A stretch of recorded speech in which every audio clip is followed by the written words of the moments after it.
What's going on, and welcome back to another less than 5-minute gear review. And in this video we're going to be going over the AWS SMU operator composite Molle belt set. So this guy is going to cost you roughly about 150 bucks, and it does come with this outer belt as well as this inner belt. Now the inner belt is going to be about 1.5 inches. The outer belt is actually about 1.75 inches.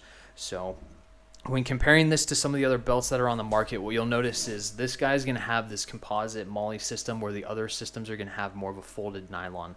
So that folded nylon is awesome. It's really nice. It's robust. This is just a lot more streamlined and low profile. So when attaching Molle pouches, it's going to hold those Molle pouches a lot tighter to the belt. And then when attaching things like mag carriers that use this tech lock system, it's going to be a lot easier to attach those and then lock those in place, where with the other belts like the Ronin Task Force or Senshi belt or the Eagle Industries operator gun belt, that extra nylon that they have on there can push that apart to where it's just a little bit harder to lock this in place on the belt and then lock that extra locking mechanism over. So just take that into consideration when looking at all of these belts. This belt is really nice. It's comparable in price to all the other companies. The other companies have a really good product. This is a really good product, but I do want you to see the little bit of a difference of belt systems when comparing this AWS belt to the Ronin Tactics or the Eagle Industries belt.